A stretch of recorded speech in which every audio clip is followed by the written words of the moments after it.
Hello and welcome everyone to Prayas JEE. मैं हूं आपका मैथमेटिक्स मेंटर मानवेंद्र। आज हम लोग फंक्शंस का लेक्चर 2 शुरू करने जा रहे हैं। तो फर्स्ट लेक्चर में हमने basic definition of function, domain, range, ये सब कुछ हमने कर लिया था और क्लासिफिकेशन ऑफ फंक्शंस हमने शुरू किया था, जहां पे हमने पॉलिनोमियल फंक्शन, एल्जेब्रिक फंक्शन और फ्रैक्शनल रैशनल फंक्शन कवर कर लिए थे। तो उसके आगे आज हमें शुरू करना है। तो फ्रैक्शनल रैशनल फंक्शन के बाद सबसे पहले आता है एक्सपोनेंशियल फंक्शन। एक्सपोनेंशियल फंक्शन होता है f of x is equal to a raise to the power x के फॉर्म का। F of x is equal to a raise to the power x, जहाँ पे ये जो ए है ये होता है हमारा बेस और जो एक्स है वो एक्सपोनेंट होता है। ए बेस है और x जो है एक्सपोनेंट है, तो एक्सपोनेंट से ही एक्सपोनेंशियल फंक्शन बना है। यहाँ पे जो हमारा बेस a है वो ग्रेटर दैन 0 लेंगे हम लोग, and a is not equal to 1। a is greater than 0 and a is not equal to 1। 1 क्यों नहीं लेंगे? क्योंकि अगर बेस 1 हुआ तो 1 पे तो आप कोई भी पावर रेस करो तो वो 1 ही रहता है, इसलिए हम लोग 1 को कंसिडर नहीं कर रहे हैं। और जो हमारा एक्सपोनेंट है वो कोई भी रियल नंबर हो सकता है। तो ये हमारी कंडीशन है कि बेस जो है हमारा ग्रेटर दैन 0 है and base is not equal to 1। तो एग्जाम्पल के लिए अगर हम ले तो y is equal to 2 raise to the power x, ये एक एक्सपोनेंशियल फंक्शन हो गया। तो अब हमें इसका ग्राफ, डोमेन और रेंज देखना है। तो सबसे पहले हम लोग इसका ग्राफ देख लेते हैं। तो इसका जो ग्राफ है वो कुछ इस तरीके से आएगा। A raise to the power x का जो ग्राफ है वो कुछ इस तरीके से होगा, एक्सपोनेंशियली इंक्रीज कर रहा होगा graph if base is greater than 1। Base अगर ग्रेटर देन 1 है तो ही इस तरीके का ग्राफ आएगा। तो 2 raise to the power x का ग्राफ भी कुछ इस तरीके का हो जाएगा। तो ये ग्राफ जो है वाई एक्सिस को एक पॉइंट पे इंटरसेक्ट कर रहा है, इसके कोऑर्डिनेट्स क्या होंगे? तो वाई एक्सिस है, इसका मतलब एक्स की वैल्यू 0 होगी। तो 2 की पावर 0 क्या होगा? 2 की पावर 0 1 होगा। तो x कोऑर्डिनेट इसका 0 है और y कोऑर्डिनेट 1। तो ये जो एक्सपोनेंशियल फंक्शन है उसका ग्राफ y एक्सिस को 0,1 पे इंटरसेक्ट करता है। और अगर मैं बेस जो है फ्रैक्शनल कर दूं, if base is less then 1 greater than 0, तो ग्राफ कुछ इस तरीके से आ जाएगा और वो भी 0,1 पे ही इंटरसेक्ट करेगा। तो हमें दोनों केस में ध्यान रखना है, जब बेस ग्रेटर देन 1 है तो कौन सा ग्राफ आएगा और जब बेस 0 से 1 के बीच में है तो कौन सा ग्राफ आएगा। दोनों की दोनों हमें ध्यान होनी चाहिए। तो इससे हम लोग देख सकते हैं इन दोनों ही ग्राफों में हम लोग डोमेन और फंक्शन देखते हैं। तो डोमेन क्या होता है? एक्स एक्सिस पे देखी जाती है। तो ये जो ग्राफ्स हैं पूरी एक्स एक्सिस पे फैले हुए हैं, तो इनकी जो डोमेन है वो क्या हो जाएगी? All real. और इन फंक्शन की रेंज क्या होगी? रेंज हमें वाई एक्सिस पे देखना है, तो वाई एक्सिस पे ये जो ग्राफ्स हैं केवल पॉजिटिव वाई एक्सिस पे हैं। आप देख सकते हैं कि ज़ीरो को भी कभी टच नहीं करेंगे। ग्राफ जो है ज़ीरो की तरफ जा रहे हैं पर ज़ीरो को कभी टच नहीं करेंगे। तो जो रेंज हो जाएगी वो फंक्शन की हो जाएगी real positive, positive real numbers. Interval form में लिखे तो क्या हो जाएगा? 0 पे ओपन आएगा अप टिल इन्फिनिटी। तो रियल पॉजिटिव नंबर, डोमेन हो गई ऑल रियल और रेंज हो गई रियल पॉजिटिव नंबर। तो जो सबसे इम्पॉर्टेंट एक्सपोनेंशियल फंक्शन है वो हमारा क्या होता है? y is equal to e raise to the power x। ये e यहाँ पे क्या है? Napier's constant. नेपियर्स कांस्टेंट, तो e की जो वैल्यू है वो 2.7 के अराउंड होती है। 2.7 से 2.8 के बीच में कुछ वैल्यू होती है। तो इसका ग्राफ किस तरीके से बन जाएगा? अब जो बेस है वो हमारा ग्रेटर देन 1 है, तो E raise to the power x का जो ग्राफ है वो कुछ इस तरीके से आ जाएगा, क्योंकि बेस जो है ग्रेटर देन 1 है। तो हमें ध्यान रखना है E raise to the power x का ग्राफ कैसा आएगा। तो इस फंक्शन की भी डोमेन क्या हो जाएगी? देख सकते हैं पूरी एक्स एक्सिस पे ग्राफ है, तो डोमेन जो है ऑल रियल है और रेंज इसकी आर पॉजिटिव हो जाएगी। तो E raise to the power x का ग्राफ हमें ध्यान रखना होगा। एक और एक्सपोनेंशियल फंक्शन रिलेटेड हम डोमेन रेंज का क्वेश्चन कर लेते हैं। सपोज हमें फंक्शन दिया हुआ है 1 upon e raise to the power x। 1 upon e raise to the power x, हमें इस फंक्शन की डोमेन और रेंज दोनों निकालना है। तो देखो 1 upon e raise to the power x लिखा है, इसे मैं कुछ इस तरीके से लिख पाऊंगा 1 upon e raise to the power x, 1 upon e raise to the power x. देखो ई की वैल्यू मैंने बताई कुछ 2.7 के अराउंड होती है, तो 1 upon 2.7 raise to the power x कुछ ऐसा हो जाएगा। और 1 अपॉन 2.7 जो है एक फ्रैक्शनल क्वांटिटी होगी, तो एक fractional quantity raise to the power x बन गया हमारे पास। तो अब जो हमारा बेस है वो फ्रैक्शन हो गया है, यानी 0 से 1 के बीच में आ गया है। और अगर बेस 0 से 1 के बीच में होता है तो ग्राफ हमारा कुछ इस तरीके से आ जाता है, और जो पॉइंट ऑफ इंटरसेक्शन होगा वो 0,1 हो जाएगा। तो इसकी डोमेन क्या हो जाएगी, पूरी एक्स एक्सिस पे ग्राफ है तो डोमेन ऑल रियल, और रेंज भी हमने इसकी डिस्कस की है, क्या हो जाएगी r positive. Domain all real और रेंज जो है आर पॉजिटिव। एक और हम लोग क्वेश्चन डिस्कस कर लेते हैं डोमेन रेंज के लिए। E raise to the power 1 by X, E raise to the power 1 by X, इसकी डोमेन रेंज निकालनी है। तो देखो डोमेन का बेसिक रूल क्या हमने पढ़ा था, डोमेन में डिनोमिनेटर कभी भी ज़ीरो नहीं होगा। डिनोमिनेटर चाहे कहीं भी हो वो ज़ीरो नहीं हो सकता। तो इस फंक्शन में जो एक्सपोनेंट है वो 1 बाय एक्स है, 1 बाय एक्स में एक्स डिनोमिनेटर में है, तो डिनोमिनेटर ज़ीरो नहीं होना चाहिए, तो एक्स ज़ीरो नहीं होना चाहिए। बाकी हम एक्स की कोई भी वैल्यू रख सकते हैं। तो इस फंक्शन की जो डोमेन है वो क्या हो जाएगी, all real, all real except zero. ठीक है, ज़ीरो को छोड़ के कोई भी वैल्यूज आप यहाँ पे सब्स्टिट्यूट कर सकते हैं। फिर देखो हम लोगों ने देखा कि E raise to the power X की जो रेंज है वो आर पॉजिटिव आई थी, मतलब ई की आप कोई भी पावर रेज करो वो एक पॉजिटिव नंबर ही आंसर देने वाला है। तो यहाँ पे बस क्या किया, E raise to the power 1 by X कर दिया। अब तुम कोई भी पावर रेज करो ई की, वो आंसर तो पॉजिटिव ही देगा। तो इस फंक्शन की रेंज जो है आर पॉजिटिव का कुछ सबसेट आना चाहिए, तो आर पॉजिटिव तो होगी ही होगी। अब उसमें से हमें ये देखना है क्या सारे पॉजिटिव नंबर्स पॉसिबल हैं। तो देखो अब ये जो 1 बाय एक्स है इसका अगर मैं ग्राफ ड्रॉ करूँ, 1 बाय एक्स का ग्राफ जो है कुछ इस तरीके से आया था, 1 बाय एक्स का ग्राफ कुछ इस तरीके से था। तो 1 बाय एक्स की जो वैल्यू है वो कभी भी ज़ीरो नहीं होती, 1 बाय एक्स कभी भी ज़ीरो नहीं होगा। और अगर कभी भी ज़ीरो नहीं होगा तो ई की पावर ज़ीरो कभी नहीं बनेगा, ई की पावर ज़ीरो कभी नहीं बनेगा, तो ई की पावर ज़ीरो क्या होता है 1, तो 1 भी कभी नहीं बनेगा। तो हमारी जो फंक्शन की वो रेंज है क्या हो जाएगी आर पॉजिटिव, इसमें से हमें क्या हटाना होगा 1, 1 कभी नहीं बन सकता। इसे इंटरवल फॉर्म में अगर हम लोग लिखेंगे तो क्या बन जाएगा 0 to 1 यूनियन 1 to इन्फिनिटी। ठीक है, होपफुली क्लियर हो गया होगा हम लोगों ने कैसे ये डोमेन रेंज निकाली है। तो नेक्स्ट हम लोग मूव करते हैं लॉगरिदमिक फंक्शन की तरफ। पहले हमने एक्सपोनेंशियल फंक्शन पढ़ लिया, अब हमें देखना है लॉगरिदमिक फंक्शन।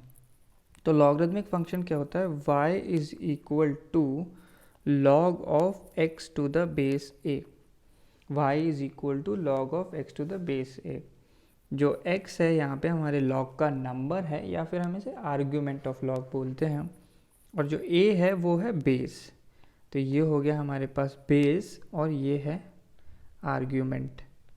तो लॉग आपने क्लास 11 में पढ़ लिया होगा, लॉग को डिफाइन करने की कंडीशन क्या होगी कि जो भी आर्ग्यूमेंट है वो पॉजिटिव होना चाहिए।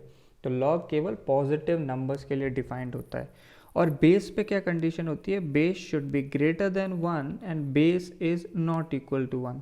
जो कंडीशन एक्सपोनेंशियल फंक्शंस में होती है वही कंडीशन हमारी लॉगरिदमिक फंक्शंस में होती है। तो ये हमें ध्यान रखना है कि लॉग का जो नंबर है वो पॉजिटिव होगा और लॉग का जो बेस है वो भी पॉजिटिव होगा and is not equal to 1। तो जिस तरीके से हमने एक्सपोनेंशियल फंक्शन में दो केस डिस्कस करे, जब बेस ग्रेटर देन 1 हो और जब बेस 0 से 1 के बीच में हो, तो यहाँ पे भी देखो दो ग्राफ्स बनते हैं। अगर हमारा बेस ग्रेटर देन 1 हो, if base is greater than 1, if a is greater than 1, तो लॉग का जो ग्राफ है वो कुछ इस तरीके से आएगा, और जो point of intersection with x axis है वो क्या हो जाएगा 1,0. 1,0 क्यों? आप जब x की वैल्यू 1 रखेंगे तो log ऑफ 1 बनेगा, और हमें पता है कि log ऑफ 1 जो है 0 होता है, log of 1 to the any base is 0. तो जो point of intersection with x axis आएगा वो होगा 1,0. देखो अगर log का जो बेस है वो ग्रेटर देन 1 है, तो हम देखें कि इस ग्राफ पे जैसे जैसे मैं राइट की ओर जाऊंगा, इस ग्राफ पे मैं जैसे जैसे राइट की ओर जाऊंगा, राइट की ओर जाने का मतलब जैसे जैसे मेरी x की वैल्यूज़ बढ़ेंगी, जैसे जैसे मेरी x की वैल्यूज़ बढ़ेंगी, वैसे वैसे आप देखो तो y की वैल्यूज़ भी बढ़ रही हैं. x1 के करस्पॉन्डिंग हमें y1 मिला. अब x1 को इंक्रीज़ करके मैंने x2 कर दिया, तो मुझे x2 के करस्पॉन्डिंग y2 मिल गया.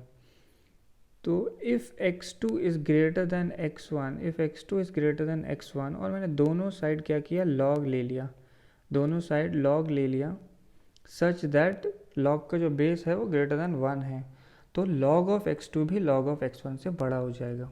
इसका मतलब क्या है, if base is greater than 1, जो लॉगरिदमिक फंक्शन है वो एक इंक्रीजिंग फंक्शन होगा. इंक्रीजिंग फंक्शन होने का क्या मतलब है कि अगर मैंने दोनों साइड log लिया तो इनइक्वालिटी का जो साइन है वो चेंज नहीं होगा, इनइक्वालिटी का साइन चेंज नहीं होगा.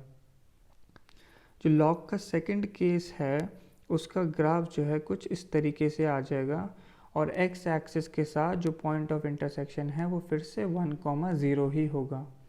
इस केस में हमारा बेस जो है 0 से 1 के बीच लाई करता है, 0 से 1 के बीच लाई करता है. इस केस में भी अगर हम देखें तो जैसे जैसे हम राइट की ओर मूव करेंगे, जैसे जैसे हम राइट की ओर मूव करेंगे, राइट की ओर मूव करने का मतलब जैसे जैसे हम x बढ़ाएंगे, y की वैल्यूज़ आप देखो तो कम हो रही है. x1 के करस्पॉन्डिंग y1 मिला और x2 के करस्पॉन्डिंग y2 मिला, तो यहाँ पे हमारा x2 तो x1 से बड़ा है, लेकिन y2 जो है वो y1 से छोटा है. इसका क्या मतलब है, अगर दोनों साइड मैंने log लिया, दोनों साइड अगर log लिया तो इनइक्वालिटी का साइन हमें चेंज करना होगा, इनइक्वालिटी का साइन चेंज करना होगा, क्योंकि ये जो है एक डिक्रीजिंग फंक्शन है. जैसे जैसे x की वैल्यूज़ बढ़ रही हैं वैसे वैसे y की वैल्यूज़ जो हैं कम हो रही हैं, तो ये एक डिक्रीजिंग फंक्शन है, ये हमें ध्यान रखना होगा. लॉग के रिलेटेड एक और इम्पॉर्टेंट नोट है जो हम यहाँ पे डिस्कस कर लेते हैं. इफ़ द नंबर क्या, argument, if the number and base lies on same side of unity, if the number and base lies on same side of unity, then log is positive. इसका क्या मतलब है कि log का argument और log का base अगर unity यानी 1 के अगर सेम साइड है तो log पॉजिटिव होगा.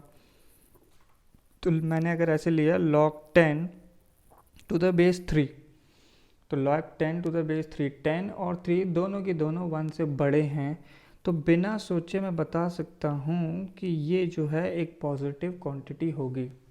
क्यों? क्योंकि 10 और 3 दोनों की दोनों 1 के सेम साइड है. ऐसे ही सपोज मैंने ले लिया log of half to the base half, दोनों हाफ जो हैं 1 से छोटे हैं, दो नंबर और बेस दोनों 1 के सेम साइड लाई करते हैं, तो जो log है वो पॉजिटिव होगा. ऐसे ही मैं कह सकता हूँ अगर log का नंबर और उसका बेस अगर यूनिटी के ऑपोजिट साइड लाई करता है, एग्जाम्पल के लिए log of 10 to the base half ले लिया सपोज, तो 10 1 से बड़ा हो गया और हाफ 1 से छोटा हो गया, तो log बिना सोचे हम बता सकते हैं कि नेगेटिव आएगा. ठीक है, नंबर 1 से बड़ा और बेस 1 से छोटा, तो log जो है नेगेटिव हो जाएगा. ऐसे ही सपोज मैंने ले लिया log of half to the base 10, तो हाफ 1 से छोटा हो गया और 10 जो है 1 से बड़ा हो गया, तो बिना सोचे हम बता सकते हैं log जो है नेगेटिव. तो ये नोट हमें हमेशा ध्यान रखना है कि if the number and the base lies on same side of unity then log is positive, and if they lie on opposite side of unity then log is negative. ठीक है, क्लियर है. Next है हमारा absolute value function. Absolute value function को हम लोग generally बोलते हैं मॉड्यूलस फंक्शन। मॉड्यूलस फंक्शन तो y is equal to mod of x जो है मॉड्यूलस फंक्शन हो गया हमारा। x पे हमने मॉड लगा लिया, तो इसकी डेफिनेशन आपको पता ही होगी कि ये x होता है if x is greater than equal to 0 and minus x if x is negative. Positive के लिए x हो गया और नेगेटिव के लिए माइनस x हो गया। तो इसका ग्राफ जो है हम लोग ड्रॉ कर लेते हैं। तो देखो, जब x पॉजिटिव है तो हमें x का ग्राफ ड्रॉ करना है। x पॉजिटिव होने का क्या मतलब है, x पॉजिटिव कौन कौन से क्वाड्रेंट में होता है, फर्स्ट एंड फोर्थ क्वाड्रेंट में। तो जो पॉजिटिव x एक्सिस होगी वहाँ पे हमें y is equal to x का ग्राफ ड्रॉ करना है। y is equal to x का ग्राफ कुछ ऐसा होता है। नेक्स्ट हमें आना है x नेगेटिव के लिए। x नेगेटिव यानी नेगेटिव x एक्सिस पे। नेगेटिव x एक्सिस पे किसका ग्राफ ड्रॉ करना है, y is equal to minus x का। y is equal to minus x का ग्राफ कुछ ऐसा होता है। तो मॉडुलस फंक्शन का जो ग्राफ है वो v शेप्ड कर्व आ जाता है, तो ये हमें ध्यान रखना होगा। इसकी डोमेन क्या होगी, domain of this function, domain हम एक्स एक्सिस पे देखते हैं तो ये ग्राफ जो है पूरी एक्स एक्सिस पे फैला हुआ है, लेफ़्ट टू राइट कहीं भी जाओ ग्राफ मिलेगा ही मिलेगा। तो domain of the function is all real. Next हमें देखना है रेंज। रेंज हमें देखनी होती है वाई एक्सिस पे। तो आप देखोगे तो ग्राफ जो है केवल पॉजिटिव वाई एक्सिस पे है और ओरिजिन को भी इंटरसेक्ट कर रहा है। तो हमारा जो रेंज है वो क्या हो जाएगी, zero close to infinity. Zero close to infinity, या फिर हम इसे लिख सकते हैं r positive plus zero. Positive real numbers में ज़ीरो ऐड कर दो, ज़ीरो टू इन्फिनिटी। तो जो मॉड्यूलस फंक्शन का ग्राफ है उसे हम एक और तरीके से देखते हैं कि हम लोग कैसे ड्रॉ कर सकते हैं। तो हमें y is equal to mod of x का ग्राफ ड्रॉ करना है। तो इसके बजाय आप लोग क्या करें, आप y is equal to x का ग्राफ ड्रॉ करें। y is equal to x का ग्राफ ड्रॉ किया तो y is equal to x का ग्राफ ऐसा होगा। फर्स्ट और थर्ड क्वाड्रेंट में होता है y is equal to x का ग्राफ। अब क्या करना है, x पे मॉड लगाया। देखो x तो कुछ भी हो सकता है, पॉजिटिव या नेगेटिव। अब हमने क्या किया, x पे लगा दिया मॉड। मॉड लगाने का क्या मतलब है, जो ये वैल्यू y की है वो पॉजिटिव हो गई। x तो हमारा पॉजिटिव या नेगेटिव कुछ भी हो सकता है, लेकिन x पे मॉड लगाने की वजह से ये जो y की वैल्यू है वो हो गई पॉजिटिव। y पॉजिटिव कब होगा, जब हम लोग पॉजिटिव y एक्सिस को कंसिडर करेंगे। तो मॉड लगाने पे हमें क्या करना होता है, जहाँ पे भी x नेगेटिव हो, जहाँ पे भी x नेगेटिव हो तो x नेगेटिव जो है ग्राफ के इस पोर्शन में है उसका रिफ्लेक्शन हमें अबाउट x एक्सिस लेना है। तो इस शेडेड पोर्शन का अगर मैंने रिफ्लेक्शन लिया तो वो कुछ इस तरीके से आ जाएगा। तो जहाँ पे भी x नेगेटिव हो, नेगेटिव वाले पोर्शन का हमें मिरर इमेज ले लेना है इन x एक्सिस। ठीक है, तो reflect the negative part of graph about x axis. जहाँ पे भी y नेगेटिव होगा उस पार्ट का रिफ्लेक्शन लेना है अबाउट एक्स एक्सिस।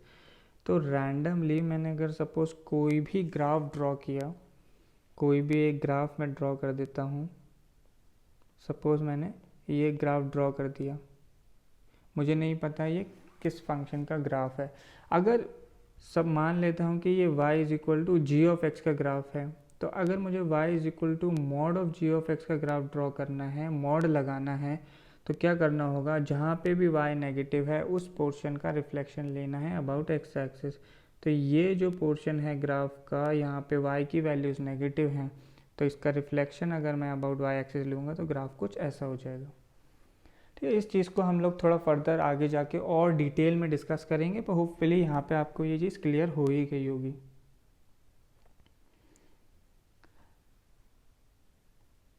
तो अगर अब हम लोग आगे बढ़ते हैं सिग्नम फंक्शन पे। सिग्नम फंक्शन ये इस तरीके से लिखा जाता है, y equal to s g n of x. लिखते हैं हम लोग एस जी एन है, बट बोलेंगे हम लोग इसे signum. Signum function y is equal to SGN of x। तो सिग्नम फंक्शन जो है एक बहुत ही ईजी फंक्शन होता है। इसमें क्या है, अगर आपने x की वैल्यू पॉजिटिव डाली, अगर x की वैल्यू पॉजिटिव डाली तो ये आंसर जो है 1 देता है। x की वैल्यू पॉजिटिव डाली तो ये आंसर 1 देता है, x की वैल्यू 0 डाली तो ये 0 देता है, और अगर x नेगेटिव डाला तो ये -1 देता है। पॉजिटिव x के लिए 1 देता है, 0 पे 0, और नेगेटिव पे देता है ये -1। ठीक है, ये चीज़ हमें ध्यान रखनी है। तो सिग्नम में आप कोई भी पॉजिटिव नंबर दो, आप 10,000 दे दो तो सिग्नम ऑफ 10,000 क्या होगा, 1। ऐसे सिग्नम ऑफ सपोज मैंने 1 लिया तो वो भी क्या होगा, 1। तो कोई भी पॉजिटिव नंबर हो, सिग्नम ऑफ 0.1 वो भी क्या होगा, 1। तो कितना भी बड़ा या कितना भी छोटा पॉजिटिव नंबर लो तो आंसर क्या देगा, 1।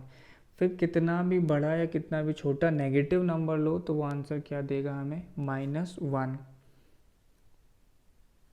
तो हम लोग सिग्नम का यहाँ पे ग्राफ ड्रॉ कर लेते हैं। सिग्नम फंक्शन का ग्राफ ड्रॉ करते हैं। तो देखो ग्राफ में बोलूँ तो ग्राफ ड्रॉ करने के लिए हमें आइडेंटिफाई करना होगा कि पॉजिटिव x के लिए आंसर आएगा 1। जब x पॉजिटिव होगा तो y की वैल्यू होगी 1। तो पॉजिटिव जो है, पॉजिटिव x पॉजिटिव जो है पॉजिटिव x एक्सिस पे होगा तो आंसर क्या आएगा हमारा, 1।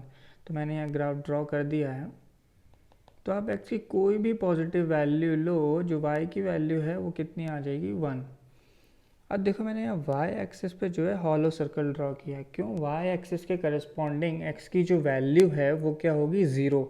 0 पे वो 1 नहीं देता, 0 पे वो क्या देता है, 0। तो ओरिजिन पे जो है एक डार्क सर्कल आएगा। क्यों, क्योंकि 0,0 ग्राफ में प्रेजेंट होना चाहिए। ऐसे ही नेगेटिव के लिए ग्राफ जो है कुछ इस तरीके से आ जाएगा। तो आप कोई भी x की नेगेटिव वैल्यू लो, y की वैल्यू जो है -1 ही आएगी। तो ये हो गया हमारे पास सिग्नम फंक्शन का ग्राफ। बहुत ही इजी सा फंक्शन है। पॉजिटिव x पे 1 देता है, नेगेटिव x पे -1 देता है, और 0 पे 0 देता है। तो इस फंक्शन की जो डोमेन है वो क्या हो जाएगी, ऑल रियल। देखो हर x पे कोई ना कोई y मिल रहा है, पॉजिटिव पे 1 मिल रहा है, 0 पे 0 और नेगेटिव पे -1। तो डोमेन ऑफ द फंक्शन क्या होता है, the allowed values of x, वो वैल्यूज ऑफ x जहाँ पे फंक्शन डिफाइंड हो। तो फंक्शन सब x के लिए डिफाइंड है तो डोमेन ऑल रियल हो गई। इस फंक्शन की रेंज में देखो क्या होगा, यहाँ पे केवल 3 ही एलिमेंट्स आएंगे रेंज में।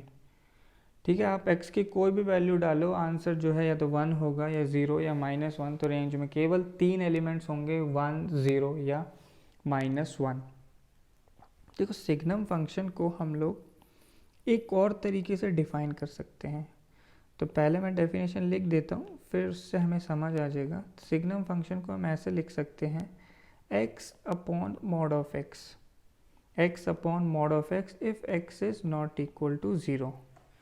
तो हम लोग चेक कर लेते हैं कि ये जो लिखा है हमने सही है या नहीं है।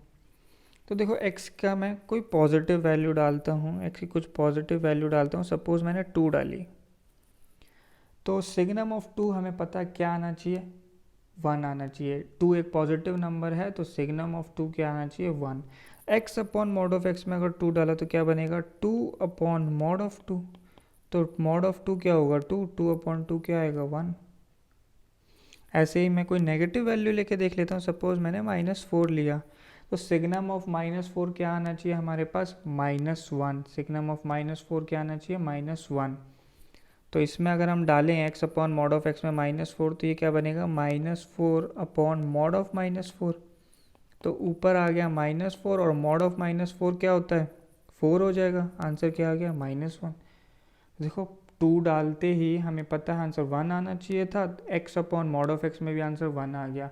-4 डालते ही हमें पता है आंसर -1 आना चाहिए था, और x upon mod of x में डाला तो भी -1 आ गया। तो ये जो मैंने डेफिनेशन लिखी है वो बिल्कुल वैलिड है if x is non zero.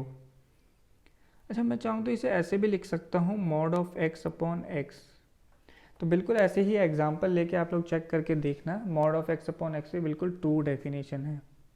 तो ये डेफिनेशन कब ट्रू है, जब x इज नॉन ज़ीरो, और अगर x ज़ीरो है तो क्या हो जाएगा, 0। तो सिग्नम फंक्शन को हम कुछ इस तरीके से भी लिख सकते हैं। सिग्नम फंक्शन से रिलेटेड एक और क्वेश्चन हम लोग करते हैं। सपोज हमें ऐसे दिया हुआ है y is equal to signum of x square minus one, y is equal to signum of x square minus one. इस फंक्शन को हमें डिफाइन करना है। तो देखो जो आर्ग्यूमेंट है वो क्या है, एक्स स्क्वेयर माइनस वन। तो अगर आर्ग्यूमेंट ज़ीरो होगा, अगर आर्ग्यूमेंट ज़ीरो होगा तो आंसर क्या आना चाहिए, ज़ीरो। हमें पता है signum of zero is zero. तो अगर x square minus one zero होगा तो हमारा सिग्नम की वैल्यू जो है ज़ीरो आएगी। तो x square minus one zero, यानी एक्स स्क्वायर की वैल्यू वन और एक्स की वैल्यू क्या आ गई, प्लस माइनस वन। तो एक्स की दो वैल्यूज़ के लिए आर्ग्यूमेंट ज़ीरो हो रहा है, आर्ग्यूमेंट ज़ीरो होगा तो सिग्नम की वैल्यू भी ज़ीरो होगी। X is equal to plus minus one को मैं ऐसे भी लिख सकता हूँ, mod of x is equal to one. ठीक है, तो अगर हमारी मॉड ऑफ एक्स की वैल्यू अगर वन होगी, अगर मॉड ऑफ एक्स की वैल्यू वन होगी तो एक्स स्क्वायर जो है हमारा वन हो जाएगा और एक्स स्क्वायर माइनस वन की वैल्यू ज़ीरो आ जाएगी, तो सिग्नम की वैल्यू ज़ीरो आ जाएगी। तो ऐसे ही अगर हमारा x square minus one greater than one हो जाए, एक्स स्क्वायर माइनस वन अगर ग्रेटर दैन वन हो जाए, अगर ग्रेटर दैन ज़ीरो हो जाए तो x square greater than one हो जाएगा। तो इसे हम ऐसे भी लिख सकते हैं, mod of x greater than one. तो अगर x square greater than one है यानी सिग्नम का जो आर्ग्यूमेंट है वो पॉजिटिव हो जाएगा, तो आंसर क्या आ जाएगा, वन। तो if mod of X is greater than one, answer one आ जाएगा। ऐसे ही if mod of X is less than one, तो आंसर माइनस वन आ जाएगा।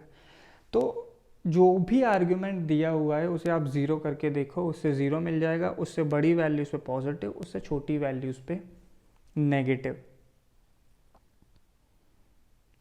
तो ऐसे एक और क्वेश्चन हम करते हैं, सिग्नम ऑफ सिग्नम एक्स इस तरीके से लिख दिया। इस सिग्नम के अंदर एक सिग्नम एक्स रखा हमने, ठीक है, सिग्नम के अंदर सिग्नम एक्स रख दिया। अब देखो ये जो सिग्नम एक्स अंदर लिखा हुआ है इसकी तीन पॉसिबल वैल्यूज़ होंगी, माइनस वन, ज़ीरो या वन। तीन ही पॉसिबल वैल्यूज़ हैं, माइनस वन, ज़ीरो और वन। माइनस वन कब आएगा, जब जो x है वो क्या हो, नेगेटिव। ज़ीरो कब आएगा, जब x ज़ीरो हो। और वन कब आएगा, जब x पॉजिटिव हो। तो सिग्नम ऑफ सिग्नम, जब x पॉजिटिव रखा मैंने, जब x पॉजिटिव रखा तो क्या होगा, जब x पॉजिटिव है तो ये वैल्यू क्या हो जाएगी हमारे पास, one, and signum of one is one. ऐसे ही सिग्नम ऑफ सिग्नम, जब x की वैल्यू मैंने ज़ीरो रख दी, x अगर ज़ीरो है तो सिग्नम ऑफ ज़ीरो कितना होगा, ज़ीरो, और ये सिग्नम ऑफ ज़ीरो कितना हो जाएगा, ज़ीरो। ऐसे ही signum of signum x less than zero, जब x नेगेटिव रखा तो सिग्नम ऑफ नेगेटिव x क्या हो जाएगा, माइनस वन, और सिग्नम ऑफ माइनस वन क्या होता है, माइनस वन। तो वापस देखो वही वैल्यूज़ आ गई, पॉजिटिव एक्स पे वन आ गई वैल्यू, ज़ीरो पे वैल्यू ज़ीरो आ गई, और नेगेटिव एक्स पे वैल्यू माइनस वन आ गई। तो सिग्नम ऑफ सिग्नम एक्स जो है सिंपली सिग्नम एक्स के इक्वल हो जाएगा। तो ये हमें ध्यान रखना है। नेक्स्ट है हमारे पास ग्रेटेस्ट इंटीजर फंक्शन। तो ग्रेटेस्ट इंटीजर फंक्शन को हमें ध्यान से समझना है, काफ़ी जगह क्वेश्चंस में हमें काम आएगा। ग्रेटेस्ट इंटीजर फंक्शन को हम लोग कुछ इस तरीके से रिप्रेजेंट करते हैं, y is equal to x. X को हमें ऐसे स्क्वायर ब्रैकेट्स के बीच में लिखना होता है। तो किसी भी फंक्शन में अगर ऐसे स्क्वायर ब्रैकेट्स लगे हुए हैं तो हमें मानना है कि वहाँ ग्रेटेस्ट इंटीजर फंक्शन होगा। तो जनरली क्या होगा, क्वेश्चंस में मेंशन्ड होगा कि ये स्क्वायर ब्रैकेट्स जो है ग्रेटेस्ट इंटीजर फंक्शन या फिर GIF को रिप्रेजेंट करता है। क्वेश्चन में ऐसा जनरली मेंशन्ड होगा।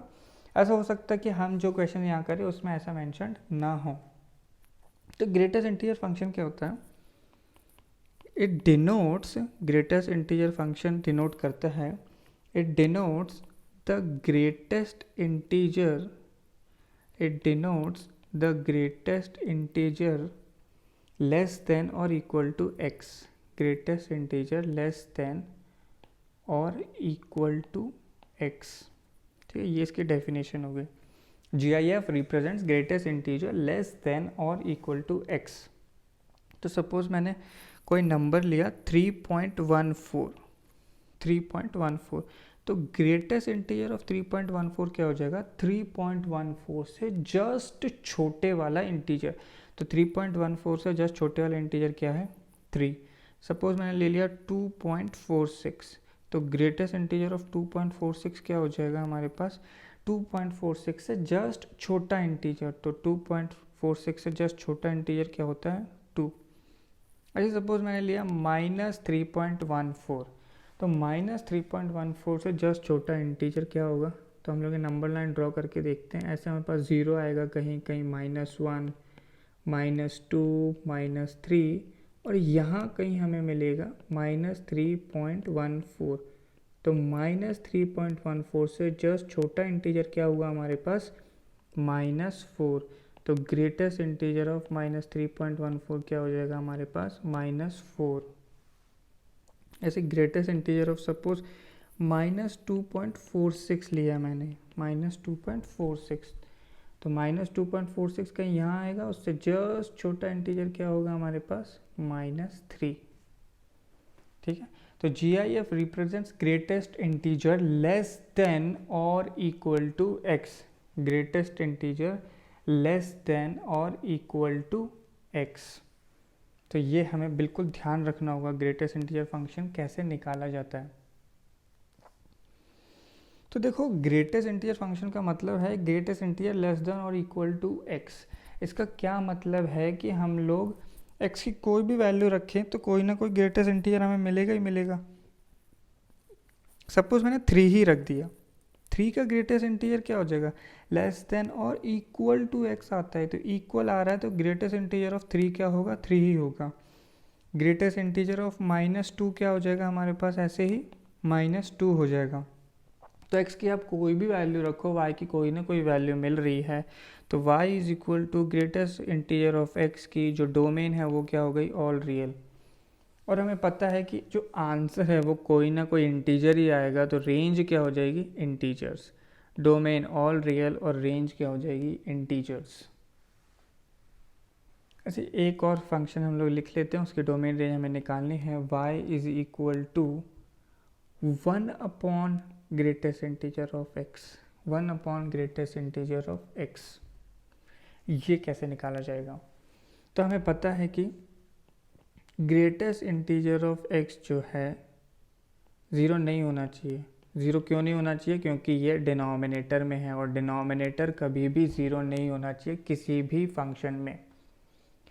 डिनोमिनेटर 0 नहीं होना चाहिए, तो आप देखो तो ग्रेटेस्ट इंटीजर ऑफ x 0 कब होगा, जब x जो है हमारा 0 से 1 के बीच में लाई करेगा।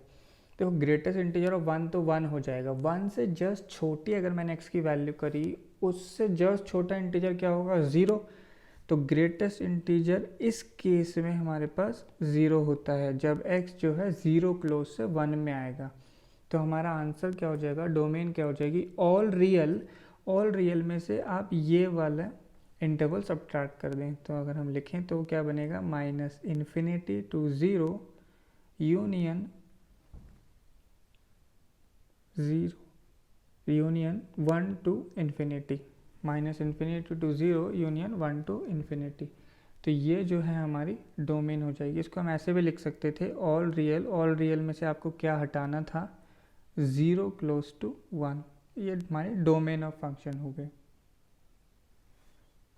ठीक है, ये हो गई हमारी डोमेन ऑफ फंक्शन। रेंज क्या होगी, रेंज होगी हमारे पास, देखो 1 अपॉन, और ये ग्रेटेस्ट इंटीजर ऑफ x क्या है, ग्रेटेस्ट इंटीजर ऑफ x जो है कोई ना कोई इंटीजर होता है, तो 1 अपॉन n लिख देता हूँ मैं, ये हमारी डोमेन होगी, such that n belongs to integer except 0। ठीक है, रेंज को इस तरीके से हम लोग लिख सकते हैं, 1 अपॉन n, n क्या है, कोई भी इंटीजर एक्सेप्ट 0। तो ये हो गई हमारी रेंज ऑफ फंक्शन। तो ये ग्रेटेस्ट इंटीजर का बिल्कुल ब्रीफ इंट्रोडक्शन है। अब हमें ग्रेटेस्ट इंटीजर का जो ग्राफ है वो ड्रॉ करना है।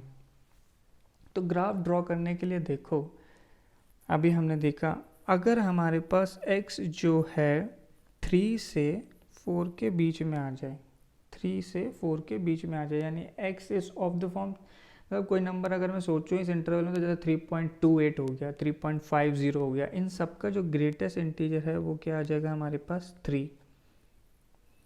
ऐसे ही x अगर 2 से 3 के बीच में है तो ग्रेटेस्ट इंटीजर क्या आ जाएगा 2। ठीक है, इस इंटरवल में ग्रेटेस्ट इंटीजर क्या आ जाएगा 2। कोई भी नंबर सोच लो, 2.84 ले लिया, उसका ग्रेटेस्ट इंटीजर क्या 2। ऐसे ही x अगर 1 क्लोज टू 2 में है तो ग्रेटेस्ट इंटीजर क्या हो जाएगा 1। ऐसे ही x अगर 0 से 1 में है, ये तो हमने अभी देखा, ग्रेटेस्ट इंटीजर क्या आ जाएगा 0। ऐसे ही x अगर -1 से 0 के बीच में, कोई भी नंबर इस रेंज में अगर मैं सोचूं तो 0, तो हमारे पास कोई भी नंबर इस रेंज में क्या आ जाएगा -0.54 लिया सपोज मैंने, इसका ग्रेटेस्ट इंटीजर क्या होगा हमारे पास -1।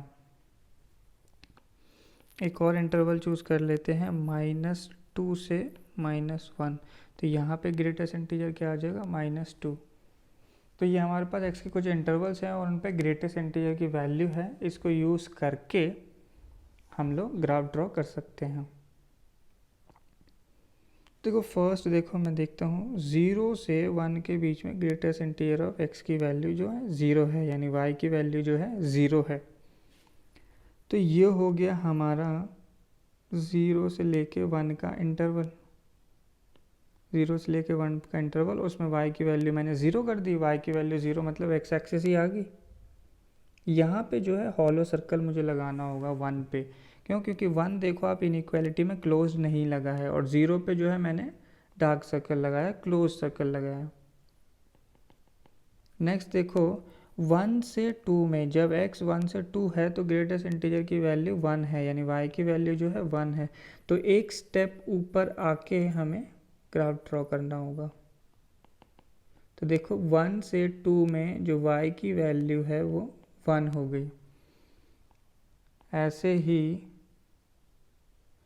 2 से 3 में, देखो 2 से 3 में जो y की वैल्यू है वो 2 हो गई। ठीक है, तो इस तरीके से ग्राफ जो है ऊपर बढ़ते जाएगा, और होपफुली आपको क्लियर होगा कि कहाँ हॉलो सर्कल लगाना है और कहाँ डार्क। तो 0 से 1 में 0 पे हॉलो सर्कल लगाया, क्यों? क्योंकि 0 का ग्रेटेस्ट इंटीजर 0, 1 का ग्रेटेस्ट इंटीजर 1, इसलिए यहाँ पे डार्क सर्कल। 2 का ग्रेटेस्ट इंटीजर 2, तो 2 पे डार्क सर्कल। ऐसे ही पीछे की तरफ देखें तो -1 से 0 में ग्रेटेस्ट इंटीजर की वैल्यू -1, तो अब हमें एक स्टेप नीचे आना होगा। तो ग्राफ जो है कुछ इस तरीके से आ जाएगा। देखो जो क्लोज सर्कल है वो मैंने -1 पे लगाया है, ठीक है, -1 पे इक्वालिटी का साइन था। तो इसी तरीके से जो है हमारा ग्राफ बनते जाएगा। y की वैल्यू -1, y की वैल्यू -2, -2 कब होगी? जब x की वैल्यू -2 होगी। तो ग्राफ जो है इस तरीके से बनते जाएगा, इनफाइनाइट ग्राफ होगा। अब देखो तो ये जो ग्राफ है स्टेयर्स से काफ़ी मैच करता है। ऐसे स्टेयर्स जो हैं सो ऊपर की ओर चढ़ती जा रही हैं, ठीक है, स्टेप अप होते जा रहा है। तो इस ग्राफ को हम लोग बोल सकते हैं स्टेप अप फंक्शन। ठीक है, ग्रेटेस्ट इंटीजर फंक्शन को स्टेप अप फंक्शन भी बोला जाता है, ये स्टेप्स की तरह ऊपर चढ़ता जाता है। अब हमें डिस्कस करना है properties of greatest integer function. Properties of greatest integer function. तो अगर हमें इसका बेसिक ध्यान है तो हम लोग प्रॉपर्टीज भी बहुत इजीली समझ सकते हैं। Properties of greatest integer function, तो फर्स्ट है हमारे पास greatest integer of greatest integer. Greatest integer के ऊपर ग्रेटेस्ट इंटीजर लगा दिया। जब एग्जांपल के लिए अगर मैं देखूं तो मैंने ऐसे 3 पे 2 ग्रेटेस्ट इंटीजर लगा दिए। देखो अंदर वाले ग्रेटेस्ट इंटीजर को मैंने पहले सॉल्व किया, तो ग्रेटेस्ट इंटीजर ऑफ 3 क्या होता है हमारे पास 3, ये बाहर वाले ब्रैकेट से एज इट इज़ रहेगा, फिर से ग्रेटेस्ट इंटीजर ऑफ 3 क्या हो जाएगा 3। तो अब अगर x की कोई भी वैल्यू रखो तो greatest integer of greatest integer क्या होगा, हमेशा हमारे पास 3 ही आएगा। तो greatest integer of greatest integer of x क्या है x के इक्वल आ जाएगा, ठीक है, x के इक्वल आ जाएगा if x is integer. Greatest integer of x जो है x हो जाएगा। सेकंड क्या है हमारे पास, greatest integer of x plus minus n, greatest integer of x plus minus of n, ये जो है हमारे पास greatest integer of x plus n के इक्वल हो जाता है where n belongs to some integer. देखो सॉल्व करके देखते हैं हम लोग इसे। सपोज हमारे पास लिखा हुआ है 3.14, इसका ग्रेटेस्ट इंटीजर मुझे निकालना है, तो मुझे पता है वो क्या आता है 3। इस 3.14 को हम ऐसे लिख सकते हैं 1.14 प्लस 2, 1.14 प्लस 2। तो देखो इस प्रॉपर्टी के अकॉर्डिंग मैं क्या लिखूंगा इसे, 1.14 का ग्रेटेस्ट इंटीजर प्लस 2, 1.14 का ग्रेटेस्ट इंटीजर 1 हुआ, प्लस 2 किया तो क्या आ जाएगा 3। अगर प्लस लगा तो प्लस लगा दो, माइनस लगा तो माइनस लगा दो। तो अगर हमारे पास किसी भी ग्रेटेस्ट इंटीजर में सपोज ऐसे लिखा है x प्लस 2, तो इसको आप लिख लो सीधे greatest integer of x plus 2। जो भी इंटीग्रल पार्ट होगा वो डायरेक्टली ग्रेटेस्ट इंटीजर के बाहर आ जाएगा, क्योंकि वो खुद पहले से एक इंटीजर है। तो ग्रेटेस्ट इंटीजर के अंदर अगर कोई भी इंटीजर आपको दिखे तो उसको डायरेक्टली बाहर ले लो, ठीक है, हम लोग उसको डायरेक्टली बाहर ले सकते हैं। थर्ड है हमारे पास greatest integer of minus X, greatest integer of minus X, इसकी वैल्यू हमें निकालनी है। ये क्या आएगा, तो ग्रेटेस्ट इंटीजर ऑफ -3.14 क्या होता है हमारे पास, ग्रेटेस्ट इंटीजर ऑफ -3.14 होता है हमारे पास -4, ठीक है। ऐसे ही ग्रेटेस्ट इंटीजर ऑफ -3 क्या होता है हमारे पास -3, ठीक है। -3.14 का ग्रेटेस्ट इंटीजर -4 और -3 का ग्रेटेस्ट इंटीजर जो है -3 ही होता है। तो अगर इसे हम 3.14 से कंपेयर करें, अगर हम इसे 3.14 से कंपेयर करें, 3.14 का ग्रेटेस्ट इंटीजर क्या होगा हमारे पास 3, ठीक है। पहले वाले को हमने 3.14 से कंपेयर किया, उसका ग्रेटेस्ट इंटीजर जो है 3 आया, और -3 वाले को हमने कंपेयर किया 3 से, तो ग्रेटेस्ट इंटीजर ऑफ 3 क्या आया 3 आएगा। तो देखो जो सेकंड वाला है नेगेटिव ऑफ -3 का ग्रेटेस्ट इंटीजर -3 और 3 का ग्रेटेस्ट इंटीजर 3। तो अगर मेरे पास इंटीजर है, अगर मेरे पास कोई भी इंटीजर है, अगर हमारा x जो है इंटीजर है, तो ग्रेटेस्ट इंटीजर ऑफ -x जो है वो किसकी इक्वल हो जाएगा, minus of greatest integer of x। तो -3 का ग्रेटेस्ट इंटीजर को मैं क्या लिख सकता हूँ, -3 के ग्रेटेस्ट इंटीजर को मैं क्या लिख सकता हूँ, minus of greatest integer of 3। देखो ये -3 के ही इक्वल आ गया, ठीक है। तो ये प्रॉपर्टी बिल्कुल वैलिड है। तो ग्रेटेस्ट इंटीजर ऑफ -x क्या होगा, minus of greatest integer of x, अगर x इंटीजर होगा तो। अब x अगर इंटीजर नहीं है, x अगर इंटीजर नहीं है तो ये जो हमने लिखा है इससे हम लोग कंपेयर करेंगे। तो मैं लिख देता हूँ वैल्यू क्या आएगी, उससे क्लियर हो जाएगा। तो ग्रेटेस्ट इंटीजर ऑफ -x हमारे पास पहले तो क्या आ गया, minus of greatest integer of x if x belongs to integer. और अगर x इंटीजर नहीं है तो हमने चेक किया -3.14 का ग्रेटेस्ट इंटीजर हमें -4 मिला, और ऐसे ही हमें ग्रेटेस्ट इंटीजर ऑफ 3.14 क्या मिला 3। इन दोनों में हमें रिलेशन देखना है। तो इन दोनों में रिलेशन कुछ इस तरीके का आएगा, -1 minus of greatest integer of x, ठीक है। तो इस पहले वाले को अगर मैं चेक करूँ, अगर मैं इसे ऐसे लिखूँ -1 minus of greatest integer of 3.14, तो ये क्या हो गया -1 माइनस ऑफ 3, तो ये -4 की इक्वल आ गया। तो ये जो दो वैल्यूज़ हैं वो इक्वल आ गई, तो ये चीज़ बिल्कुल वैलिड है। तो अगर x इंटीजर नहीं है तो हमें -1 minus greatest integer of x मिलेगा। तो ये प्रॉपर्टी इंपॉर्टेंट है, हमें ध्यान रखनी है डायरेक्टली। फोर्थ पार्ट है हमारे पास जब हम लोग greatest integer of x plus greatest integer of minus x को अगर ऐड कर दें, तो आप थर्ड प्रॉपर्टी से रिलेट कर सकते हैं इसे बिल्कुल कि minus greatest integer of x plus minus of greatest integer of x, इसको अगर मैं राइट साइड लेके आऊँगा तो वैल्यू क्या हो जाएगी 0 जब x इंटीजर है। तो आप वैसे भी देख सकते हैं, अगर मैंने इंटीजर कंसिडर किया, सपोज एक तरफ लिया एक -3 का ग्रेटेस्ट इंटीजर प्लस 3 का ग्रेटेस्ट इंटीजर, -3 का क्या हो जाएगा -3 और 3 का क्या होगा 3, तो सम जो है 0 आएगा।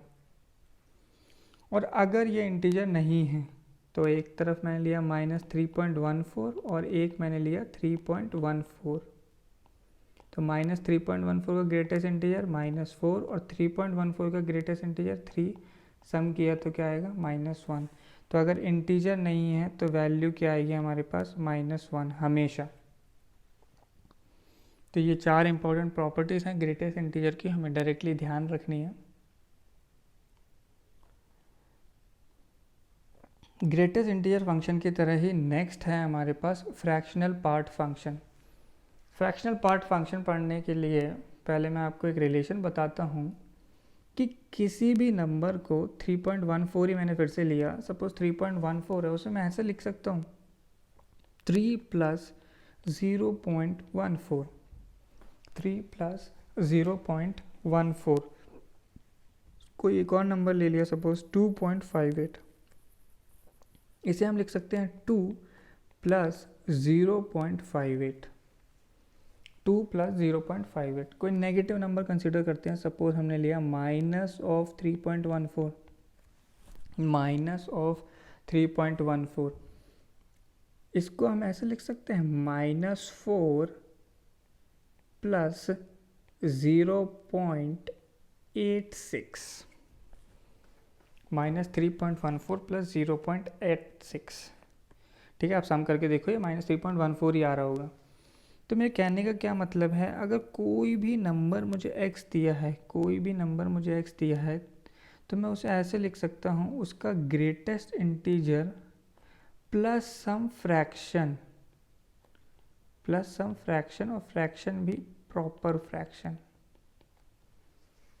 ठीक है, तो ये जो नंबर्स मैंने लिखे थे यहाँ पे 3, 2, -4, ये इनके ग्रेटेस्ट इंटीजर ही मैंने लिखे थे। प्रॉपर फ्रैक्शन, इसको हम लोग बोल रहे हैं fractional part function, fractional part function. और मैंने इन्हें इस तरीके से लिखा कि ये 1 से छोटे हैं या और 0 के इक्वल हैं। क्यों, अगर यहाँ पे 3 होता तो 3 को मैं लिखता 3 + 0, तो 0 इंक्लूडेड है, कभी भी ये वैल्यू 1 नहीं होगी। ठीक है, तो किसी भी नंबर को हम हमेशा उसका ग्रेटेस्ट इंटीजर प्लस एक फ्रैक्शन लिख सकते हैं, उसी फ्रैक्शन को हम लोग डिफाइन कर रहे हैं fractional part function, fractional part function. ठीक है, तो कोई भी फंक्शन x को हम लोग greatest integer of x plus fractional part लिख सकते हैं। तो हमारे पास जो हमारा फ्रैक्शनल पार्ट फंक्शन है y = fractional part of x, ऐसे करली ब्रेसेस लगाए जाते हैं x पे फ्रैक्शनल पार्ट को रिप्रेजेंट करने के लिए। इसको हम लिख सकते हैं x - greatest integer of x। तो फ्रैक्शनल पार्ट ऑफ x क्या हो गया, x - greatest integer of x। इसकी जो डोमेन है वो क्या होगी, डोमेन जो है इसकी ऑल रियल होगी। ऑल रियल क्यों, आप कोई भी x की वैल्यू डालो उसका कुछ ना कुछ फ्रैक्शनल पार्ट मिल जाएगा। मैंने देखो पॉजिटिव वैल्यू डाली तो मुझे फ्रैक्शनल पार्ट मिला, नेगेटिव डाली तो भी मिला, मैंने इंटीजर डाला तो मुझे फ्रैक्शनल पार्ट क्या मिला, 0। इंटीजर का फ्रैक्शनल पार्ट क्या होता है, 0। रेंज क्या, रेंज हमने यहाँ बॉक्स में मेंशन कर ही रखी है, ये एक प्रॉपर फ्रैक्शन बनाया था हमने, तो इसकी रेंज क्या होगी, 0 + 1। केवल इतनी सी रेंज होगी, डोमेन ऑल रियल और रेंज क्या होगी, 0 + 1। तो देखो पॉजिटिव नंबर्स का फ्रैक्शनल पार्ट आप बड़े ही इजीली निकाल सकते हैं। 3.14 दिया था, हमने 3.04 कर दिया, वो 3 + 0.14 कर दिया। नेगेटिव में थोड़ी सी हमें प्रॉब्लम हुई, तो नेगेटिव नंबर के फ्रैक्शनल पार्ट कैसे निकालते हैं। नेगेटिव नंबर का फ्रैक्शनल पार्ट हमारे पास डायरेक्टली क्या होगा, 1 - फ्रैक्शनल पार्ट, 1 - फ्रैक्शन। तो हमारे पास लिखा था -3.14। इसका फ्रैक्शनल पार्ट अगर आपको चाहिए तो क्या करो, 1 माइनस जो इसका फ्रैक्शन है 0.14, तो वो क्या आ गया 0.86। तो देखो मैंने यहाँ पे इसे 0.86 लिखा था। -2.58 है, इसका फ्रैक्शनल पार्ट कोई पूछे तो वो क्या आ जाएगा हमारे पास 1 माइनस 0.58, तो ये क्या हो जाएगा 0.42। तो नेगेटिव नंबर्स का फ्रैक्शनल पार्ट हम ऐसे निकाल सकते हैं। ठीक है, होपफुली क्लियर होगा। नेक्स्ट हम लोगों को फ्रैक्शनल पार्ट फंक्शन का ग्राफ ड्रॉ करना है। फ्रैक्शनल पार्ट फंक्शन का ग्राफ ड्रॉ करना है। तो ग्राफ ड्रॉ करने के लिए पहले हम लोग कुछ इंटरवल्स मार्क कर लेते हैं।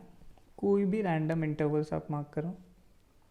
तो अगर मैंने x जो है 0 से 1 के बीच में लिया, अगर x जो है 0 से 1 के बीच में लिया, और हमारी फ्रैक्शनल पार्ट की रेंज भी यही होती है, अगर x इस रेंज में है तो उसका ग्रेटेस्ट इंटीजर क्या होगा 0। तो इस रेंज में ग्रेटेस्ट इंटीजर क्या होगा 0, और हम लोग x को क्या लिखते हैं, greatest integer plus fractional part. ये चीज़ 0, इसका मतलब x जो है फ्रैक्शनल पार्ट के इक्वल ही हो जाएगा। तो हमारा y is equal to fractional part of x जो है किसके इक्वल हो जाएगा, सीधे x के ही इक्वल हो जाएगा। अगर x 1 से 2 के बीच में है तो ग्रेटेस्ट इंटीजर हमारा क्या होगा 1 होगा। अगर ग्रेटेस्ट इंटीजर अगर हमारा 1 है, ग्रेटेस्ट इंटीजर जो है 1 है, तो हमारा फ्रैक्शनल पार्ट क्या हो जाएगा, फ्रैक्शनल पार्ट क्या होता है x minus greatest integer of x, तो ये क्या हो जाएगा x माइनस 1। ठीक है, y is equal to x minus 1 का ग्राफ। तो हम ग्राफ अगर ड्रॉ करें तो पहली चीज़ हमें पता है कि फ्रैक्शनल पार्ट की जो रेंज है वो 1 ओपन से 0 क्लोज्ड में होती है। इसका मतलब जो ग्राफ है वो y एक्सिस पे केवल 0 और 1 के बीच में ही आएगा। ये y इज इक्वल टू 0 है और ये y equal to 1। Even y equal to 1 को भी कभी टच नहीं करेगा क्योंकि इक्वालिटी नहीं है। फिर अगर मैंने x 0 से 1 में लिया, 0 से 1, तो ये जो पहला इंटरवल हमने मार्क कर रखा है, तो ग्राफ जो है y is equal to x का आएगा। y is equal to x का ग्राफ कुछ इस तरीके से होता है। ठीक है, y is equal to x का ग्राफ ड्रॉ कर दिया 0 से 1 के बीच में।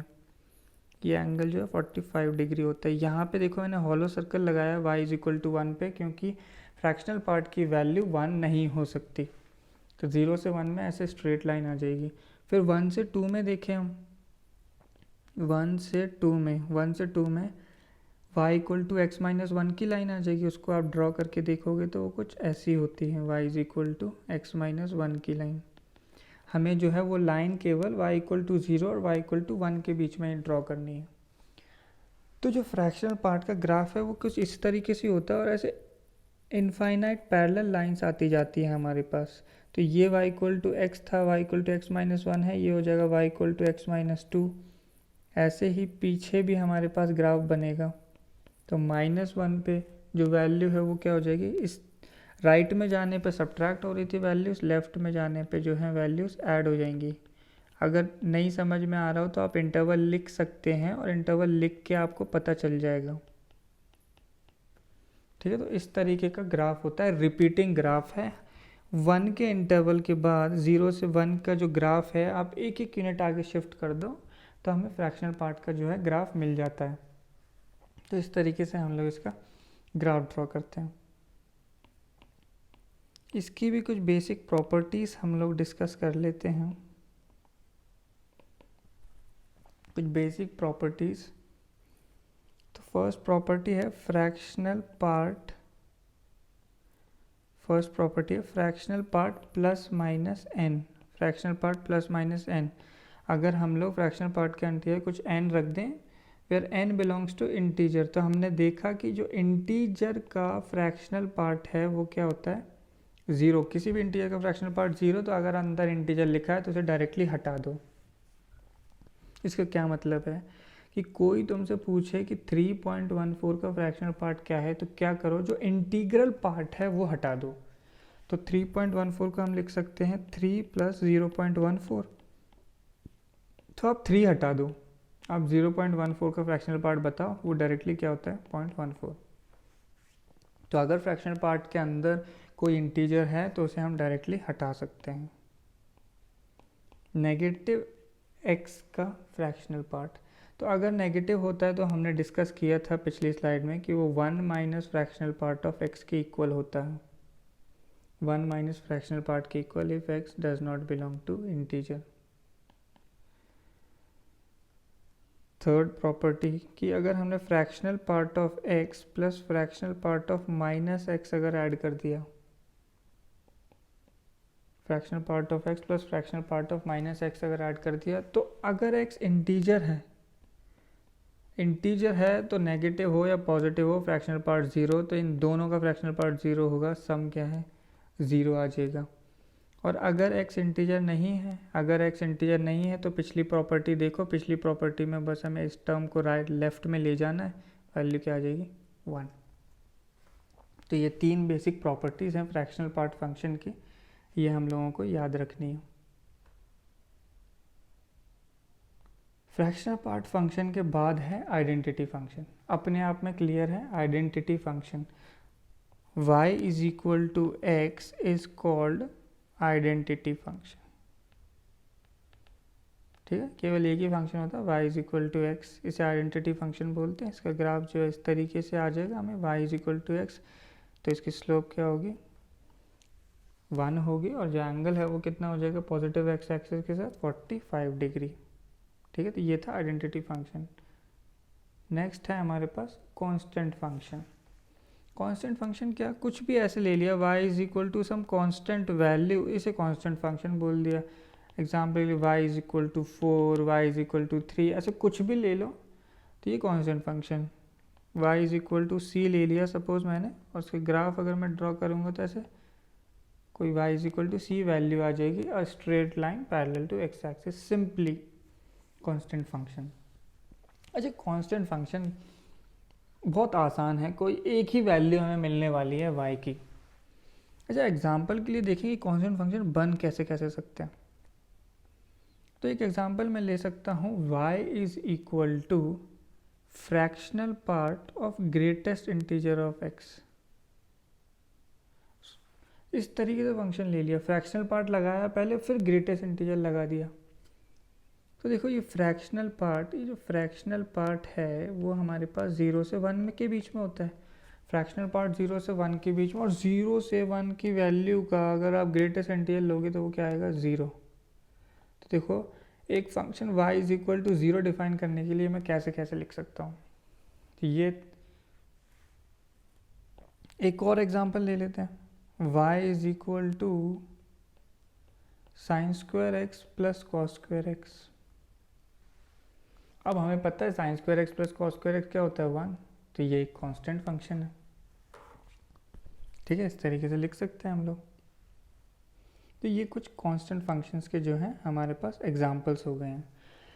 तो अब हम लोगों ने बेसिक फंक्शंस सारे पढ़ लिए हैं, उन सब की हमें डोमेन रेंज अच्छे से पता है, और हमने पिछले लेक्चर में बेसिक डोमेन के रूल्स भी हम लोगों ने पढ़ लिए थे, लेकिन कोई भी अच्छा क्वेश्चन हमने डोमेन पे अब तक नहीं किया था।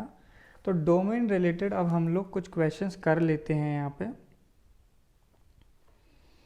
तो एग्जांपल है, find the domain of the following functions. तो फर्स्ट फंक्शन दिया है f of x equal to root of x square minus 5x plus 6।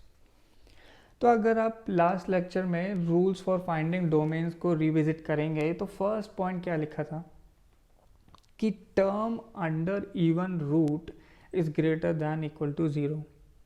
कोई भी इवन रूट हो उसके अंदर का जो टर्म है वो ग्रेटर दैन इक्वल टू 0 होता है। तो यहाँ पे x square minus 5x plus 6 जो है greater than equal to 0 quantity होगी, रूट के अंदर का term greater than equal to 0 कर दो। तो इस x square minus 5x plus 6 को हम लोग फैक्टराइज करें तो ऐसे लिख सकते हैं x square minus 3x minus 2x plus 6 greater than equal to 0। यहाँ x कॉमन लिया तो x माइनस 3 माइनस 2 कॉमन लिया, x minus 3 greater than equal to 0। तो क्या बन जाता है x minus 2 into x minus 3 greater than equal to 0, ये हमने इसको फैक्टराइज कर दिया। अब हमें बस ये सिंपल इनइक्वालिटी सॉल्व करनी है। इसके ये 0 कहाँ कहाँ पे होगा हमारे पास, 2 और 3 पे, 2 और 3 पे 0 होगा। हमने नंबर लाइन ड्रॉ करी तो वेवी कर्व के अकॉर्डिंग क्या हो जाएगा, इधर पॉजिटिव वैल्यूज आएंगे, इधर नेगेटिव और इधर पॉजिटिव। 3 से बड़ी कोई भी वैल्यू आप इस इनइक्वालिटी में रखो तो आंसर पॉजिटिव आएगा, 2 से 3 में नेगेटिव और 2 से छोटे में भी पॉजिटिव। हमें कैसा चाहिए, ग्रेटर दैन इक्वल टू 0। तो यहाँ से हम लोग x की वैल्यू क्या लिख सकते हैं, पॉजिटिव कब कब आएगी, -∞ से 2 में यूनियन 3 से इन्फिनिटी में। इस रेंज में जो है वैल्यूज हमारी पॉजिटिव आएंगी। तो इस फंक्शन की डोमेन जो है यही इंटरवल हो जाएगा, -∞ से 2 यूनियन 3 से इन्फिनिटी। क्लियर है सबको? तो जब भी इवन रूट आएगी उसे ग्रेटर दैन इक्वल टू 0 कर दो और डोमेन निकाल दो। नेक्स्ट क्वेश्चन, यहाँ पे हमें 2 स्क्वायर रूट दिए हुए हैं तो हम एक एक करके सॉल्व करेंगे। पहले हम ये वाला पार्ट सॉल्व करते हैं जो पहले हमें दिया हुआ है। तो यहाँ पे x² - 3x + 2 जो है ग्रेटर दैन इक्वल टू 0 हो जाएगा।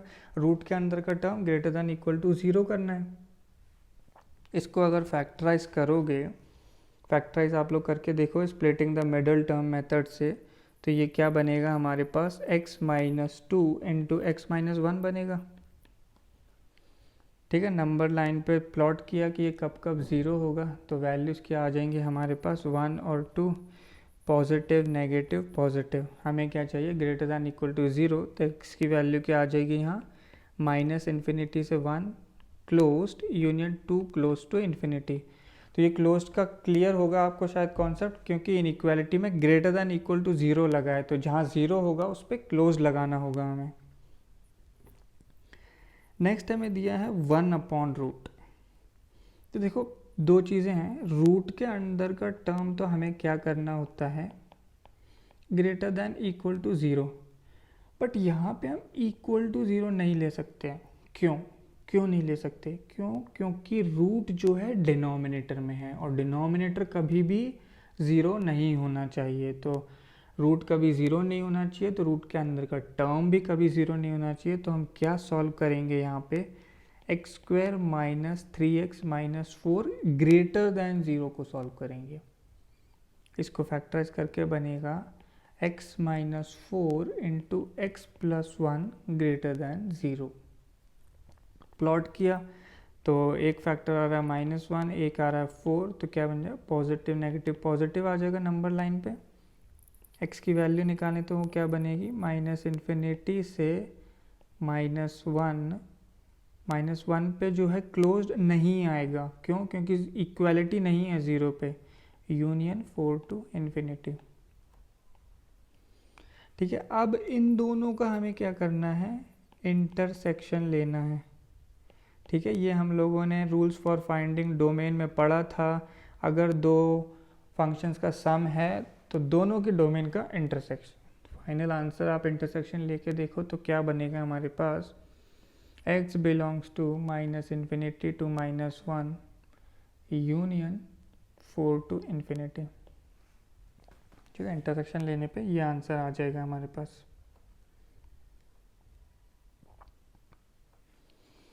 नेक्स्ट हमें फिर से दो फंक्शंस का सम दिया हुआ है।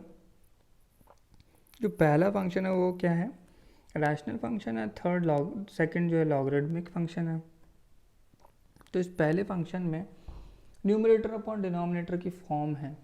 तो जो 2 है वो तो उसका तो हमें कुछ सोचने की ज़रूरत नहीं, उसमें x तो इन्वॉल्व है ही नहीं। डिनोमिनेटर जो है इस फंक्शन का 0 नहीं होना चाहिए, तो x² - 4 जो है 0 नहीं होना चाहिए, यानी x जो है +-2 नहीं होना चाहिए। ये डोमेन में कभी नहीं आएगा +-2। लॉग को देखते हैं। लॉग पे कंडीशंस मैंने क्या बताई थी, लॉग का जो नंबर है वो क्या होना चाहिए, ग्रेटर दैन 0, बेस जो है greater than 0 and base is not equal to 1। तो बेस की कंडीशन तो क्लियर है, 10 दिया हुआ है तो कुछ सोचना ही नहीं है। लॉग का जो नंबर है x³ - x ग्रेटर दैन 0 होना चाहिए।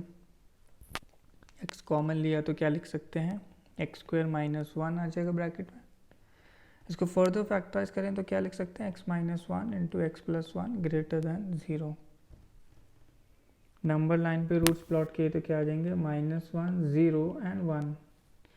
तो क्या बनेगा, पॉजिटिव नेगेटिव पॉजिटिव नेगेटिव। हमें क्या चाहिए, पॉजिटिव। तो x belongs from minus one to zero union one to infinity. Positive वाले इंटरवल्स लिख लेंगे। अब हमें इन दोनों का क्या करना होगा, इंटरसेक्शन लेना है हमें। ठीक है, दो फंक्शन का समेशन है तो हमें इंटरसेक्शन लेना होगा। फाइनली हमारा आंसर क्या आ जाएगा, minus one to zero union one to two union two to infinity. ठीक है, ये फाइनली इस फंक्शन की जो है डोमेन आ जाएगी। Next question, one upon root of mod of x minus x. पहला तो रूट दिया हुआ है, रूट के अंदर का टर्म क्या करना होता है, पॉजिटिव। सेकंड कंडीशन क्या, डिनोमिनेटर ज़ीरो नहीं होना चाहिए। रूट के अंदर का टर्म पॉजिटिव करना है तो mod of x minus x जो है greater than equal to zero. But equal क्यों नहीं आएगा, डिनोमिनेटर जो है नॉन ज़ीरो होना चाहिए। तो हमें क्या सॉल्व करना है, mod of x minus x positive, ये चीज़ सॉल्व करनी है। तो इसे लिख सकते हैं mod of x is greater than x. अब एक चीज़ आप देखो, मॉड ऑफ एक्स इन्वॉल्व है तो हमें पॉजिटिव नेगेटिव के टर्म्स में सोचना है। पहले तो मैं एक्स की वैल्यू ज़ीरो के लिए सोच लेता हूँ। अगर एक्स ज़ीरो रखा तो मॉड ऑफ एक्स भी ज़ीरो और एक्स भी ज़ीरो, तो दोनों वैल्यू ज़ीरो आ गई तो मॉड ऑफ एक्स ग्रेटर नहीं है, तो ज़ीरो नहीं आएगा आंसर में। अगर एक्स पॉजिटिव लेता हूँ, सपोज एक्स मैंने 3 ले लिया, 3 का मॉड क्या 3 और एक्स की वैल्यू भी 3, पॉजिटिव का जो मॉड आएगा वो बिल्कुल पॉजिटिव के इक्वल ही आ जाएगा। तो mod of x greater than x हो ही नहीं सकता, तो पॉजिटिव नंबर्स भी नहीं आएंगे, नेगेटिव सोचते हैं। माइनस 3 लिया, माइनस 3 का मॉड क्या 3 हो जाएगा और x की वैल्यू माइनस 3 रह जाएगी। तो नेगेटिव नंबर्स में ये चीज़ पॉसिबल है। तो आंसर क्या आएगा हमारा, negative numbers, negative real numbers. तो डोमेन क्या हो जाएगी, आर नेगेटिव। इंटरवल फॉर्म में क्या बनेगा, माइनस इन्फिनिटी टू ज़ीरो। इसको हम ऐसे भी देख सकते थे कि mod of x greater than x देखना है तो इसे कंसीडर करो y is equal to mod of x, इसे कंसीडर करो y is equal to x. दोनों का ग्राफ ड्रॉ करते हैं। ये हो गया हमारे पास y is equal to x का ग्राफ, और y is equal to mod of x का ग्राफ कैसे वी शेप्ड आता है। ये फर्स्ट क्वाड्रेंट में y is equal to X line ही आती है, इस तरीके का ग्राफ। हमें चाहिए कि मॉड का ग्राफ जो है x के ग्राफ से ज़्यादा हो। ज़्यादा होने का मतलब y की वैल्यू ज़्यादा हो। y की वैल्यू ज़्यादा कब होगी, जब ग्राफ उसके ऊपर लाई करेगा। तो हमें वो x की वैल्यूज़ बतानी है जो मॉड x का ग्राफ x के ग्राफ के ऊपर लाई करे। तो वो केवल इस पोर्शन में पॉसिबल है जिसमें ओरिजिन इंक्लूड नहीं है। ओरिजिन पे वैल्यू ज़ीरो हो जाएंगी, दोनों इक्वल हो जाएंगे। हमें ज़्यादा चाहिए थे तो यहाँ से हम लोग डायरेक्टली बता सकते हैं माइनस इन्फिनिटी टू ज़ीरो। तो ऐसे ग्राफ से क्वेश्चन बहुत ही जल्दी हो जाते हैं। नेक्स्ट क्वेश्चन, फिर से हमें रूट दिया है और डिनोमिनेटर में इस बार greatest integer of X involve है। तो अब तक जो 3 क्वेश्चन कर लिए हैं हमने, उससे तुम्हें क्लियर होगा कि हमें greatest integer of x minus x greater than zero solve करना है, यानी greatest integer of x greater than x के लिए सॉल्व करना है। अच्छा, तो ग्रेटेस्ट इंटीजर ऑफ एक्स की तो डेफिनेशन ही क्या थी कि जो नंबर है, जो ग्रेटेस्ट इंटीजर होता है वो नंबर से जस्ट छोटे वाला इंटीजर होता है, जस्ट छोटे वाला इंटीजर। या फिर अगर x इंटीजर है तो ग्रेटेस्ट इंटीजर ऑफ x और x इक्वल होंगे। बट इस क्वेश्चन में क्या कंडीशन बन गई है कि ग्रेटेस्ट इंटीजर ऑफ x जो है x से बड़ा आ जाए। तो ये चीज़ तो पॉसिबल नहीं है, क्योंकि ग्रेटेस्ट इंटीजर ऑफ x तो हमेशा less than equal to x होता है। तो यहाँ पे डोमेन हमारी क्या आ जाएगी, फाई। कोई भी x की वैल्यू आप नहीं डाल सकते जिसके लिए ये फंक्शन डिफाइंड हो। जो x की वैल्यू है डायरेक्टली क्या आ जाएगी, phi. Next logarithmic function involve किया है। तो सबसे पहले हम लोग क्या करते हैं, लॉग को डिफाइन कर लेते हैं। लॉग का बेस तो हमें दिया हुआ है तो बेस को डिफाइन करने की ज़रूरत नहीं है। लॉग का जो नंबर होता है वो होता है पॉजिटिव। तो 5x minus x square by 4 हमें क्या करना है, पॉजिटिव, ग्रेटर दैन 0। अच्छा ये 4 तो पॉजिटिव है, इसे हम हटा सकते हैं, इसे हम लिख सकते हैं 5x minus x square greater than 0। इसे हम लिख सकते हैं x square minus 5x less than 0। दूसरी साइड ले गए, x कॉमन लिया तो क्या बनता है, x into x minus 5 less than 0। बस अब हम नंबर लाइन प्लॉट कर सकते हैं। तो रूट्स क्या आ जाएंगे, 0 एंड 5, फिर पॉजिटिव नेगेटिव पॉजिटिव। इस बार हमें क्या सेलेक्ट करना है, नेगेटिव पोर्शन। तो क्या आ जाएगा 0 to 5। इक्वलिटी क्यों नहीं आई, क्योंकि लेस देन 0 के लिए सॉल्व करना था। तो ये तो हमने किया लॉग को डिफाइन। अब अंडर रूट भी हमें डिफाइन करना होगा। तो अंडर रूट के अंदर जो भी टर्म हो उसे क्या करना होता है, ग्रेटर दैन इक्वल टू 0। तो इस पूरी क्वांटिटी को ग्रेटर दैन इक्वल टू 0 करना होगा। ठीक है, अब देखो ज़रा, जब हमने लॉग का ग्राफ देखा था तो मैंने आपको बताया था कि if base is in between 0 to 1, if base is in between 0 to 1, तो लॉग का जो ग्राफ है वो डिक्रीजिंग होता है। तो अगर मैं लॉग हटाऊंगा या तो क्या होगा, इनइक्वालिटी का जो साइन है वो हमें चेंज करना होगा। तो लॉग की डेफिनेशन के अकॉर्डिंग हम इसे कैसे लिखेंगे, 5x minus x square by 4, और इसको किधर ले जाएंगे, इस तरफ 1/2 की पावर 0 बनेगा। बट इनइक्वालिटी का जो साइन है वो चेंज हो जाएगा। हाफ की पावर 0 क्या होता है, 1 होता है हमारे पास डायरेक्टली। तो ये बनेगा 5x minus x square by 4 less than equal to 1। इसको सिंप्लीफाई किया तो ये बनता है x square minus 5x plus 4 greater than equal to 0। इसको हम फैक्टराइज कर सकते हैं। फैक्टराइज करने पे इसके फैक्टर्स क्या आएंगे, 1 एंड 4। इसे लिख सकते हैं हम x minus 1 into x minus 4। Number line draw करी तो 1 एंड 4 आ जाएंगे, पॉजिटिव नेगेटिव पॉजिटिव बनेगा। हमें क्या लेना है, ग्रेटर दैन इक्वल टू 0 वाली चीज़ें लेनी है। ग्रेटर दैन इक्वल टू 0 वाली चीज़ें कंसिडर करनी है हमें यहाँ पे।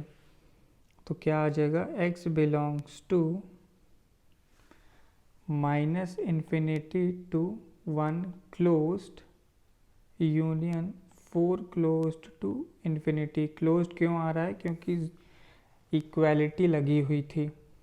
फाइनली हमें जो 2x के इंटरवल्स हमें मिले हैं उन दोनों का क्या होगा, इंटरसेक्शन। इंटरसेक्शन करके फाइनल रिजल्ट हमें क्या मिलता है, x belongs from 0 open to 1 closed union 4 closed to 5 open.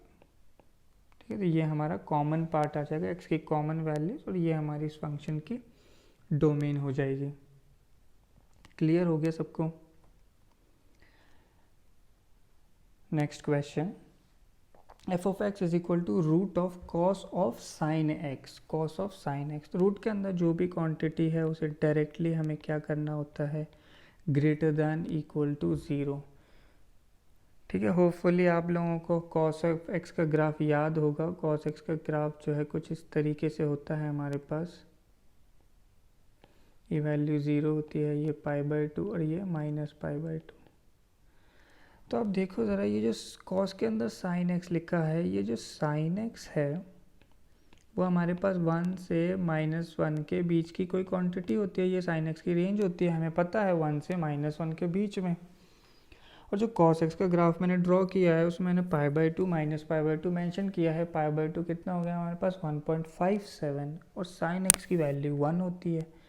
मतलब अगर इस ग्राफ में मुझे 1 और -1 ढूंढने हैं तो वो कहीं ऐसे कुछ लाइंस आएंगी हमारे पास, 1 और -1 के, 1 और -1 की कुछ लाइंस आएंगी।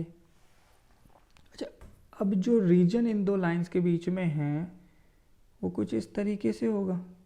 ये जो पूरा रीजन है वो ग्रेटर दैन इक्वल टू 0 है, हमेशा ही ग्रेटर दैन इक्वल टू 0 है।